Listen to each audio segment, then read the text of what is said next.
Hi hello welcome to India next. Shankar Rajinikanth కాంబినేషన్లో robo cinema గుర్తుందా? ఇనుములో ఒక హృదయం ఒలిచెనే. అది సినిమాకి మాత్రమే పరిమితం అనుకుంటున్నారేమో, పాట చూసి చాలా ఎంజాయ్ చేస్తుంటారు. కానీ ఈ విధంగా మన మధ్యనే ఈ మధ్యనే ఒక విషయం వెలుగులోకి వచ్చింది. రోబోలకు కూడా మనసు ఉంటాయని, మనసు విరిగితే అవి ఆత్మహత్య చేసుకుంటాయని.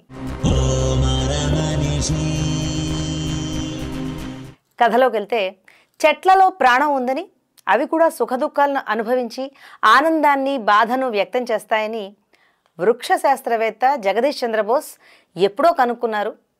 అలా అని మనం పాఠాలు చదివాం. సంగీతానికి శిలలు ద్రవిస్తాయని కూడా విన్నాం. కొన్ని సినిమాల్లో కూడా చూసాం.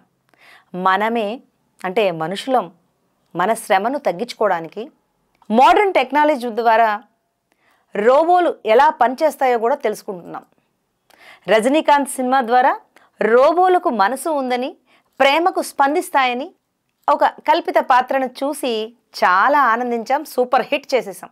అయితే రోబోలు ఏది చెప్తే అది చేస్తాయని, ఎంత పనైనా శ్రమ లేకుండా చేస్తాయని అనుకుంటూ ఉంటాం. కానీ రోబోలకు కూడా పనికి ఒక పరిమితి ఉంటుందని, అవి కూడా మనుషుల్లాగే బాధపడతాయని రుజువు చేసే ఒక విషాద సంఘటన వెలుగులోకి వచ్చింది.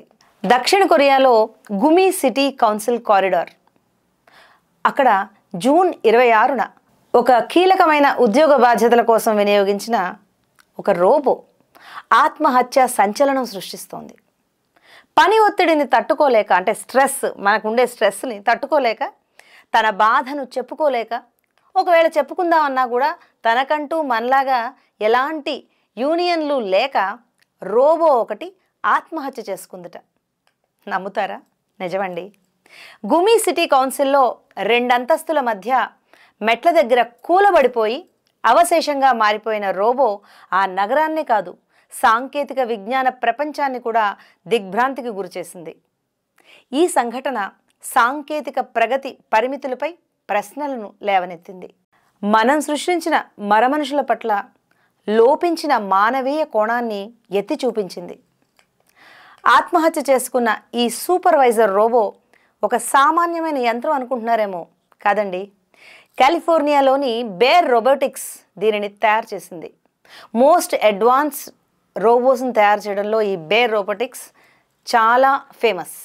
మొదటిసారిగా సివిల్ సర్వీస్ ఆఫీస్ కార్డు తోటి, అంటే ఒక ఐడెంటిటీ కార్డు, మనం గవర్నమెంట్ ఆఫీసుల్లో ఎలాగైతే ఐ కార్డు ఉంటుందో అలాంటి కార్డుతో ఈ రోబోని సూపర్వైజర్ హోదాలో ఎంప్లాయీగా నియమించారు. ఇంతవరకు ఈ రోబో సేవలను, పనితీరుని మెచ్చుకుని మమకారాన్ని పెంచుకున్న ప్రజలు, అంటే ఆ ఆఫీస్ వాళ్ళు ముఖ్యంగా అరుదైన ఈ విషాద సంఘటనకు కన్నీరు కారుస్తున్నారట. మీ అభిప్రాయాలను తప్పక కామెంట్స్ రూపంలో తెలియచేయండి. Thank you.